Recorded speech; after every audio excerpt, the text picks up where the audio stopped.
Yo, what's up guys? It's Noah here. In today's video, we're going to take a look at the NBA slate on Draftkings and Yahoo for Wednesday, August the 12th. We're going to cover the short 4-game slate for Wednesday. I believe this is like the shortest slate we've had since, the NBA's restarted. Aside from the 2-gamer we had on opening night, this is just, one of the shortest slates we've had. Only 4 games today. These are the only 4 games going today as well. There's no early games before 4 o'clock. So we got a 4-game slate to break down on both sides. This is another slate where we have a lot of question marks. Just a lot of guys questionable that were out last game, and we don't know if they're going to play today. Stuff we're just going to have to wait and see on. I am recording this video on Tuesday night around 9:30 Eastern Time, Tuesday night. So these are my first looks. Still a lot of question marks. I'll try and break everything down, though. Talk about the injuries, what we're looking for heading into Wednesday's slate, what we should be keeping an eye on. As always, we will start off at point guard first, but just before we do get started, guys, as always, I would appreciate it if you would hit that like button down below. Make sure you subscribe to the channel as well. If you are new here, be sure to click that subscribe button. We are getting very close to 19,000 subscribers. Can't thank you guys enough for all the support you've been showing me recently. We have been gaining a ton of subscribers ever since the NBA came back.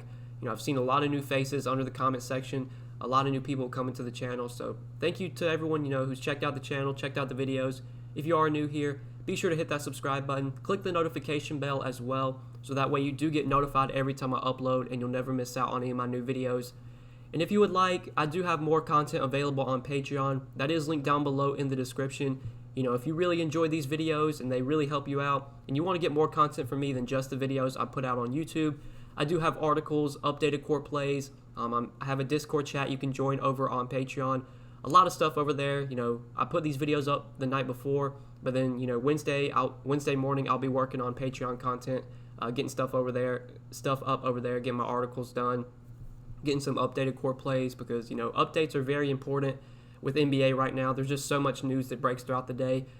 You could make a video on the slate the night before, and then come the time the games start, that video could be irrelevant because so much news is broke. But I'll try and break everything down with what we have. So let's go ahead and start off at point guard. At the top, we do have James Harden as our most expensive option. So he's listed as questionable on DraftKings, but he's going to play today. He rested the last game. Russell Westbrook played on Tuesday, and he was really disappointing. He really burned me. He burned a lot of people Tuesday. I thought without Harden, Westbrook would be a lock. He was like 9,300 on Tuesday. He really sucked. I know he only played like 27 minutes because of blowout. Still just 34 DraftKings points. Wasn't great overall. Wasn't very aggressive. Only took 17 shots. Didn't really chip in with the peripherals. Just a really disappointing game from Westbrook. I like Harden, though, today. We already know that Russell Westbrook is going to be out. Westbrook is, resting today, and Harden's going to play. So Harden is my number 1 pay-up option. Maybe people won't go to Harden because they got burned by Westbrook on Tuesday, but I'm definitely going to be on Harden here. The last 2 games he has played without Westbrook against the Lakers and the Kings, 36 and 33 minutes in those 2 games, 74 and 60 DraftKings points. Last game against the Kings, that was kind of a bad game from Harden, and he still got you 60 DraftKings points. His floor is just so high right now without Westbrook on the floor. His ceiling is through the roof. He can go out there and drop 80, 90 DraftKings points. I don't know what his minutes are going to look like here. Westbrook was on pace to play, his normal minutes, 34, 35 minutes, but the game blew out, so they didn't bring him back in the fourth quarter. I think we're going to get normal minutes here from Harden. I believe the Rockets do still have something to play for. I think if they win, they can move up in the standings ahead of, I can't remember what team, is ahead of them right now that they could pass. I still think they do have something to play for. They're probably going to play Harden his normal minutes. I don't see a reason why they would rest him, especially because, he had a day of rest yesterday. Obviously, without Westbrook, Harden's a top option. His usage rate, I could show you guys real quick. His usage rate's over 40% without Westbrook on the floor. Has an assist percentage over 50%. We can take Westbrook off. We can take Clint Capella off the floor as well, because Clint Capella, no longer on this team. And he is a very productive player, so getting him off the floor helps Harden as well. So Harden's played 634 minutes without both Westbrook and Capella on the floor. Has a 44% usage rate, averaging 1.85 fantasy points per minute, 44% assist percentage. Just insane numbers. If he plays 35 minutes today, if you run any sort of projections, he's probably going to project for 65 DraftKings points, maybe even more. At 11-1, he's still too cheap. Harden should be 12K and above anytime Westbrook's out. So love paying up for Harden here. Love him on Yahoo as well. The price tag really didn't move over there. He's just $55. Definitely my top pay-up option on the slate. But then some guys in this 8K range. So we have a lot of question marks here. The Raptors, they rested a lot of guys, or, a lot of guys were out last game with injury. Kyle Lowry didn't play. Fred VanVleet didn't play. Those guys are off the injury report today. It is to be determined, though, how many minutes will they play. I'm pretty sure the Raptors have locked up the 2 seed. They can't move up or down in the standings.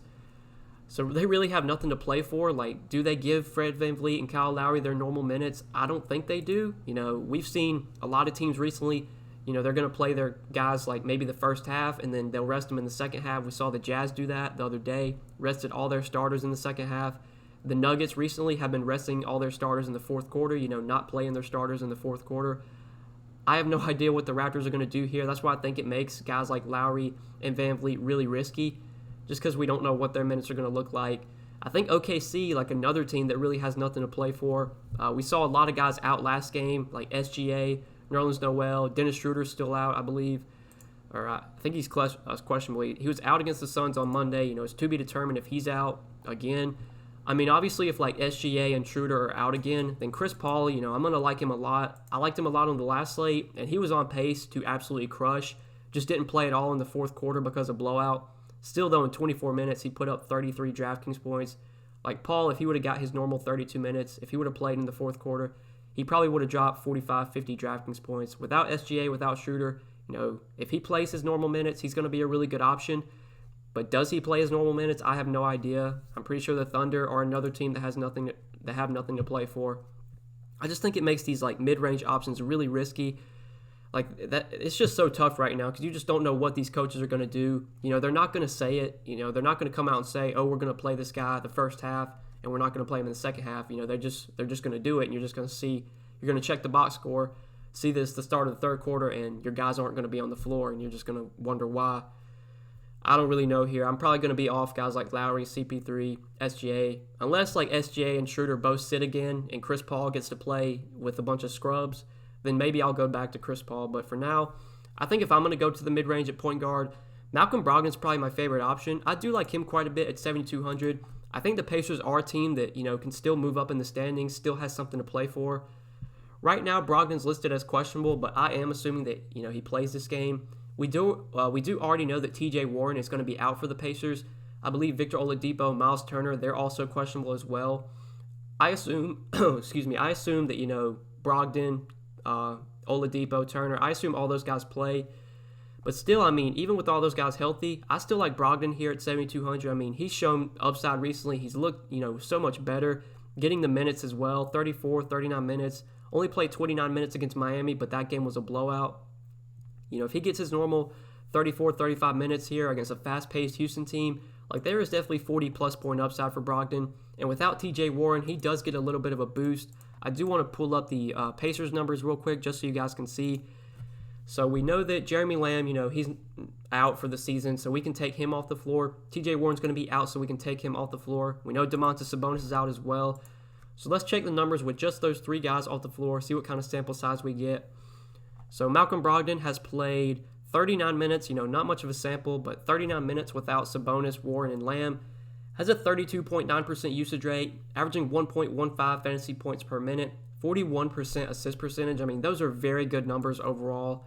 I do expect him to be incredibly productive today without TJ Warren. Warren's been operating with such high usage recently. Obviously, getting Warren off the floor is a big boost to someone like Brogdon.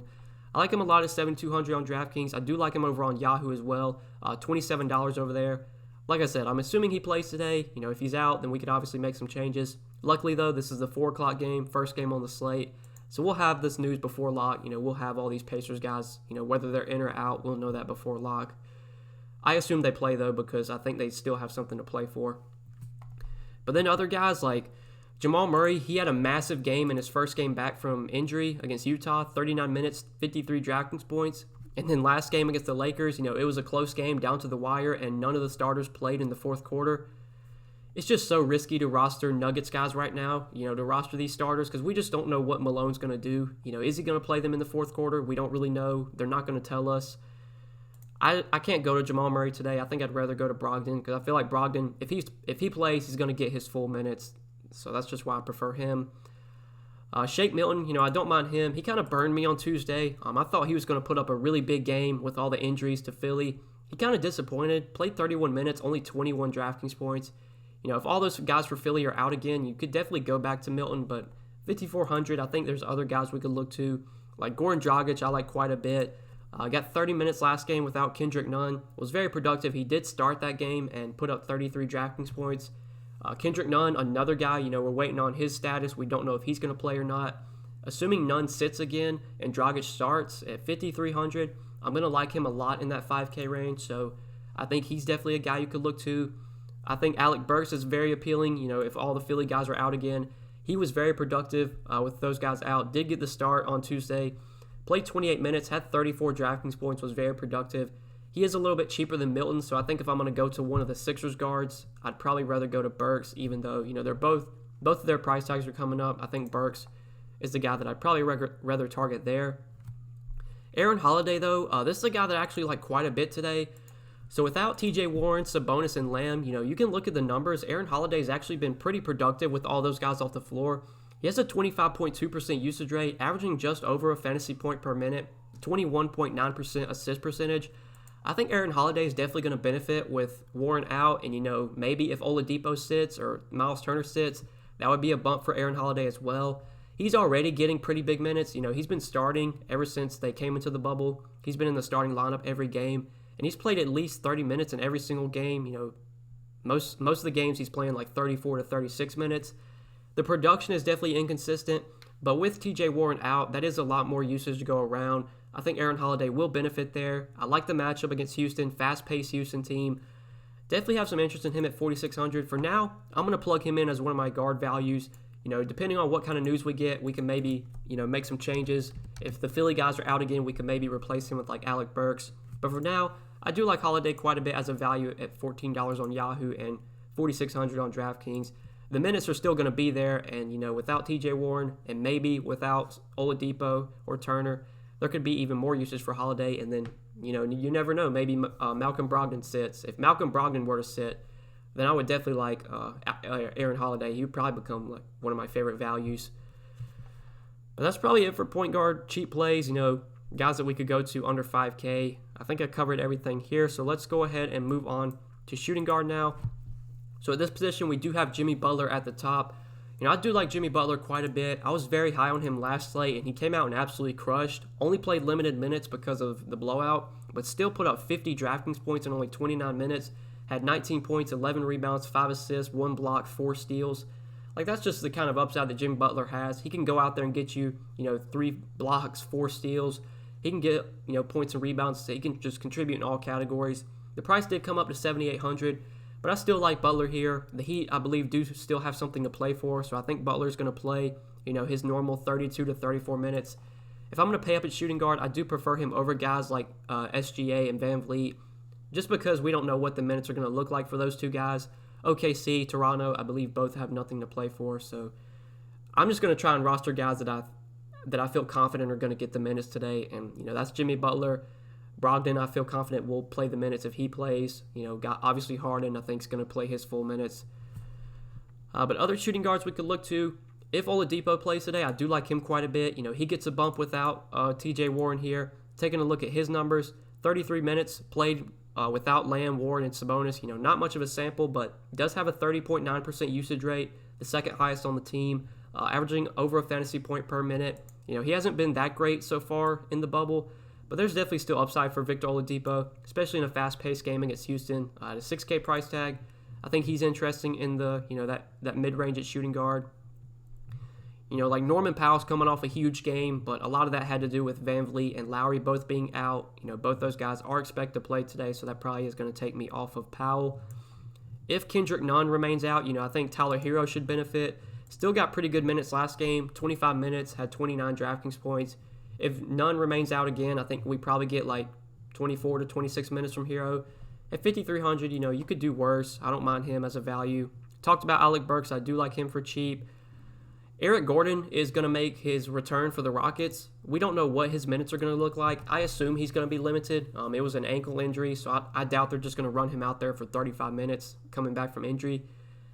But if they do decide to not limit him, if we get word that Gordon's not going to have a minutes limit, I mean, without Russell Westbrook on the floor, like we know that Eric Gordon benefits whenever one of Westbrook or Harden are off the floor. I do like him, assuming there's no limitations. I think he is going to be limited, though, so that's why I'm not including him into my early core. We'll just have to wait and see here. Luckily, 4 o'clock game. Hopefully, we'll have that news before lock. Hopefully, we'll get an update on Gordon, what his minutes are going to look like. If there's no limitations, I'm going to like him a lot, especially because Westbrook is out today.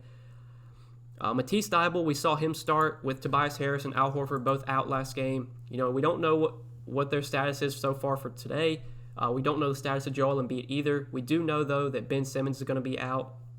But, if all those guys remain out, if Harris, Horford, and Embiid are all out and we get Thybulle starting again, I think he's definitely in play. He really disappointed. He only had 12 Draftkings points. He still played 29 minutes, though, and that was with him getting in foul trouble. He was on pace to play huge minutes.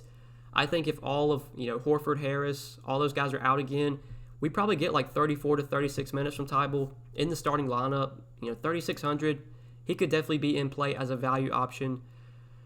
But that's probably it for me at for shooting guard. I don't think anything else stands out, down here under 4K. I guess Justin Holiday could be interesting. Without TJ Warren, I assume he probably gets the start here. He's not a high usage player, though. He's not a very productive player, but he should play big minutes, should get probably 30, 32 minutes in the starting lineup. At 3,600, he's another guy you could look to for cheap. But let's go ahead and move on to small forward. I think we covered everything at this position. So at the top here, we got Kawhi for 9,500 against Denver. This is another guy that I'm concerned about minutes. Paul George, I believe, is back for this game. Paul George was out for rest on the last game, but I assume, he's going to play today. So Paul George and Kawhi are both back here. Kawhi did have a huge game last game against Brooklyn. He played his full minutes without PG. Absolutely went off, had 59 Draftkings points in 37 minutes. The Clippers, though, I'm pretty sure they still have nothing to play for. They're pretty much locked into the 2 seed. The Lakers have the 1 seed.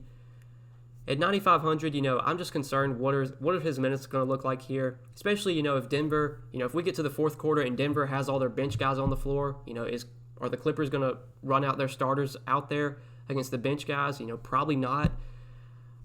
I can't pay up for Kawhi today. Obviously Harden's the guy I want to get to, and if I can only pay up for one stud, it's definitely going to be Harden. So I'm concerned about Kawhi. I'm concerned about his minutes. PG too. We just don't know what these dudes are going to play. We saw, I think it was the game before Brooklyn when Kawhi was out. It was this Portland game.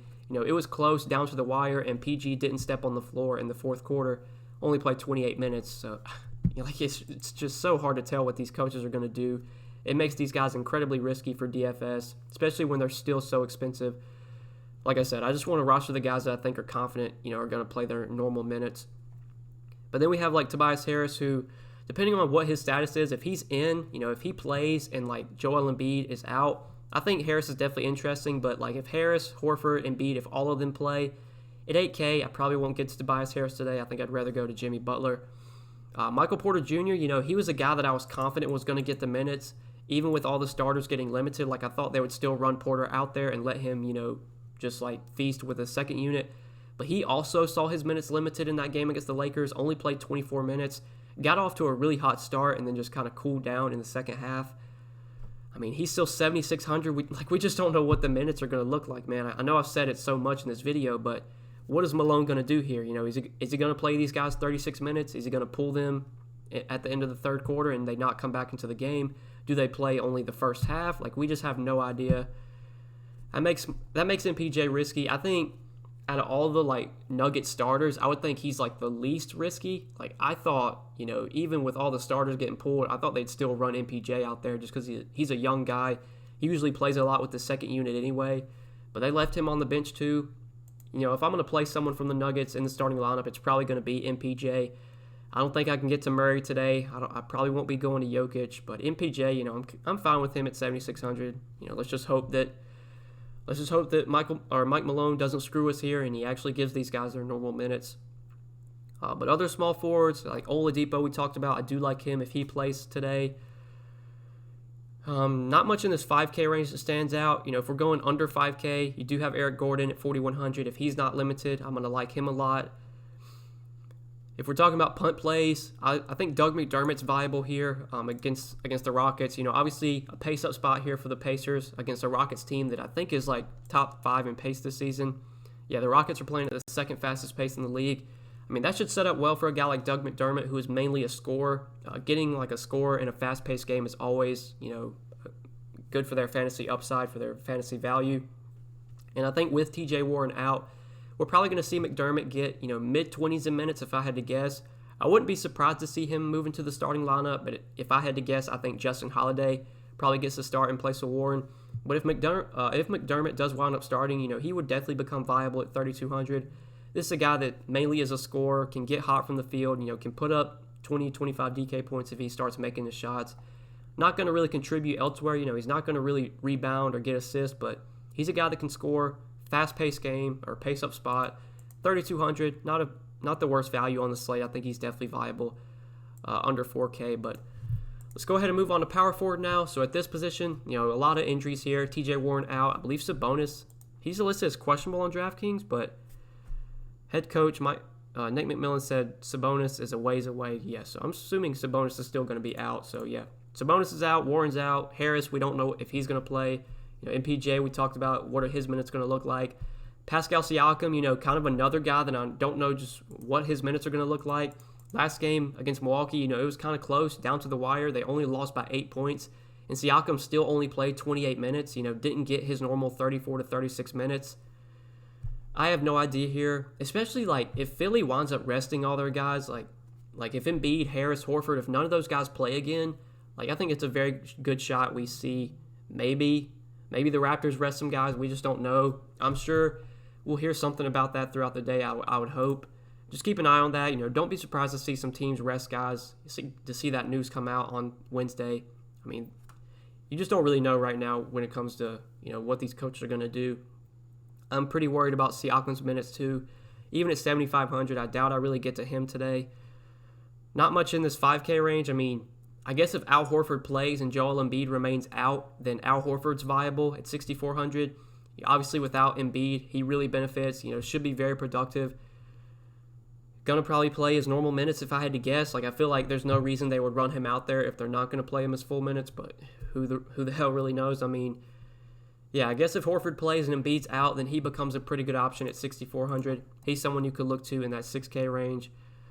But then if we're talking about value, so one value that I do like at power forward is Chris Boucher. So Boucher is coming off, a monster game, last game against Milwaukee. Played 29 minutes off the bench. We saw Serge Ibaka sit that game. He was out for an injury. Boucher got a ton of run off the bench, put up 52 DraftKings points in 29 minutes. This is a guy that can be incredibly productive when he gets minutes, can average over a fantasy point per minute. Right now, Serge Ibaka is questionable for this game. If I had to guess, I think Serge Ibaka is probably going to be out again. And if that's the case, I am definitely going to like Boucher. And honestly, I wouldn't be surprised to see them, give Marc Gasol a rest day here. And maybe Chris Boucher even gets the start at center, which would make him one of the best value plays on the slate, in my opinion. I like him a lot on Yahoo as well. It sucks that he's center only, but $13, also very cheap on Yahoo. Just assuming Ibaka remains out, I do like Boucher a ton. Right here it says that he's questionable with a knee injury. He sat out Monday's game, which allowed Chris Boucher to thrive with big minutes off the bench. That could be the case tomorrow night, which would put Boucher on the radar, DFS radar. So, yeah, that's just my thoughts on Chris Boucher. I expect the minutes, will be there if Ibaka sits again. If Ibaka plays, then yeah, I'm probably going to be off Chris Boucher. But for now, I'm assuming Ibaka's going to be out, so I do like Boucher a lot at 4,600. Even if he comes off the bench, he can just be so productive in limited minutes that even at 4,600, he can go out there and drop 40 DraftKings points in 20 minutes. He can score, he can rebound, he can block shots. Just one of those guys that can really, contribute in all categories. But then if we're looking for value here under 5K, so Jeremy Grant, he's questionable for this game. He was out last game, but we saw, nobody really benefited there. Even with Grant out, Paul Millsap still only played 24 minutes, so we don't know what his minutes are going to look like. I'd say one value that I do like, assuming Tobias Harris and Al Horford are out again, then Mike Scott. I liked Mike Scott a lot on Tuesday once we got the news that Harris and Horford were out. it was kind of weird. He played huge minutes in the first half. He played like 18 minutes in the first half and then only played like 4 minutes in the second half. I don't really know why. He was still really productive, though, even in 22 minutes, got 26 Draftkings points. If Mike Scott starts again at 3,700, I'm going to like him a lot as a value play. We'll just have to wait and see there, see what kind of news we get. And then you obviously have like Doug McDermott you could play. I mean, Bol, I think he got like 20 minutes last game, if I'm not mistaken. He had 21 minutes. I mean, if they're going to give these bench guys minutes in the fourth quarter, if Bol's going to play 22 to 24 minutes, this is a guy that can average over a fantasy point per minute. At 3,400, he's not the worst value play on the slate, especially if Jeremy Grant remains out. I would feel pretty good about Bol. So, yeah, I think we covered everything here at power forward. So let's go ahead and run through center real quick just before we end the video. So at center, we'll start off at the top with Joellenby. So currently questionable. Sat out last game, sat out Tuesday's game with an injury. It seems as though the injury is not that serious and that he's going to be back soon. It is to be determined, though, if he's going to be back for this game or Friday. Friday is their last game. Friday's the end of the regular season. The seeding games will be over come Friday. It is to be determined if Embiid's going to play this game or maybe wait it out until Friday. It seems like he's going to play at least one of the two games. We'll just have to wait and see here. If Embiid does play, I assume he's not going to be limited. I think the Sixers still can move up in the standings, I believe. They still do have something to play for. So they need to win some games. At 9,900, the price tag did come down. Obviously not the best spot here against the Raptors, but I know Marc Gasol has given Embiid a lot of trouble in the past. I don't even know, though, if Marc Gasol is going to play this game. I wouldn't be surprised if he winds up resting here. So if Embiid does play, I think he is a pretty good pay-up option at 9,900. I do feel pretty confident in his minutes, if he does wind up playing. I'd much rather go to him over Jokic. Jokic, we just don't know what the minutes are going to look like. I mean, last game, didn't play at all in the fourth quarter, only played 26 minutes. The game before that, I think that game went to like double overtime and he played 42 minutes.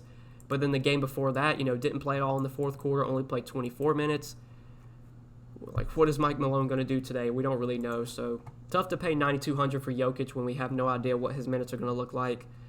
Bam Adebayo, though, someone I do feel pretty confident gets, at least 30 minutes, close to that. Played 22 minutes last game, but I think a lot of that had to do with the blowout. If this game stays close here against OKC, we should probably get about 30 minutes from Bam. Price came down a little bit to $7,700. I don't mind him at the center position. Miles Turner, though, that's one guy that I do like quite a bit today. So 6,600 on DraftKings. The price tag's still somewhat high, but I love this spot for him against Houston. If we look over on Yahoo, his price tag also came down over there. Looking at Yahoo's pricing, you got Miles Turner at $20. I think he looks like a really good play over on Yahoo. He was like $26 a couple days ago. Then he dropped down to $22, and now he's at $20. So this is obviously a really good spot against a very undersized Houston team. Houston will probably have no answer for Miles Turner. This is a guy that should be very productive when he's on the floor as well. We actually have a decent sample size. He's played 92 minutes this season with Lamb, Warren, and Sabonis off the floor. Has been insanely productive in that time. 30.8% usage rate, averaging 1.5 fantasy points per minute. Very solid 15.8% total rebound percentage. I definitely like Miles Turner here. I'm assuming he plays. I'm assuming the Oladipo plays, but I guess we'll just have to wait and see here. Assuming Turner does play, I think he's going to get his full minutes. Should play probably 30, 32 minutes. Last game he only played 24, but that was because of blowout. The game before that, he only played 25 against the Lakers, but that was because of foul trouble. You see the other two games, 33 minutes, 35 minutes, 33 minutes. Like, that's what we should expect from Turner today, 33 to 35 minutes. Given how productive he's been with all of Warren, Lamb, and Sabonis off the floor, I like Turner a lot at 6,600. I don't think he's going to be too popular today. I definitely think he stands out as one of the better options at center, like in the mid-range. And then you got guys like Steven Adams. Like, does Steven Adams play today? We have no idea. Even if he does play, I think I'd rather go to Turner. Definitely would rather play Horford if Embiid sits. So, doubt I really get there. If we're looking at value at center, I think there is maybe, you could obviously play Boucher at center as a value. Marc Gasol, who knows if he plays at all or even limited minutes. Last game started without Ibaka, only played 20 minutes though. You would expect him to get bigger minutes without Ibaka, but they only let him play 20 minutes. I don't see him going out there and playing big minutes today, so he's definitely a risky option. We could get some value from OKC, depending on what happens there. If Steven Adams sits, if Nerlens Noel sits, then Mike Muscala will most likely get the start at center again. Last 2 games that he has started, 28, 24 minutes, 20, 25 DraftKings points. Been pretty productive. If Steven Adams winds up sitting and then Nerlens Noel plays, then Nerlens Noel at 3,800 is going to be a top value play. We just don't know here. We're going to have to wait and see what happens with the OKC bigs. If I had to guess, I think all these guys are going to play, like SGA, Schroeder, Adams, Noel. I think they're all going to play this game, but I guess we'll just have to wait and see. And then depending on what happens with Philly, Kyle O'Quinn went out and absolutely smashed on Tuesday with Joellenby and Al Horford both out. Got the start at center. Once I saw O'Quinn was in the starting lineup, he became a core play for me. This is just a guy that absolutely smashes when he gets minutes. He's incredibly productive. He was literally 1 point away from a triple-double, nearly triple-doubled on Tuesday. 9 points, 10 rebounds, 11 assists, 1 block, 2 steals. 45 DraftKings from Kyle O'Quinn at minimum salary. He was a guy that you kind of had to have on Tuesday. I definitely like him again. He's going to be a top value play if Horford and Embiid sit again. I don't think they're both going to sit again. I think at least one of them is going to play, if not both of them play. But we'll just have to wait and see here. If they sit again, then I think O'Quinn going to be a guy I lock into my lineups for sure. Still minimum salary on DraftKings, but yeah, I think we covered everything. And then, Miles Turner's questionable, so if he sits, then Goga Batadze at 3K could be viable. But yeah, I think we covered everything for center. Broke it all down, tried to cover all the injuries, all the question marks that we have for this 4-game slate. If you guys did enjoy this video, I really do appreciate you watching. Make sure you hit that like button down below before you do get out of here. As always, guys, I appreciate the likes. Hit the subscribe button as well. Click that notification bell so that way you do get notified every time I upload, and you'll never miss out on any of my new videos. And if you would like, I do have more content available on Patreon. I have these videos up on YouTube every day. I'm also putting stuff up on Patreon every day as well. I have updated core plays posted over there. I usually post them about an hour or two before lock. I'm constantly updating them throughout the day to give you guys my favorite plays after the news comes out. Once we got news that Horford and Embiid were both going to be out and that Kyle O'Quinn was going to start, I put Kyle O'Quinn into the core plays. He became a guy that I wanted to have in there at minimum salary. Those updates are very important, so check out the Patreon for more updated content. Hope you guys enjoyed the video. I really do appreciate you watching. Hit that like button, hit the subscribe button, and we will see you in the next video, guys. Peace.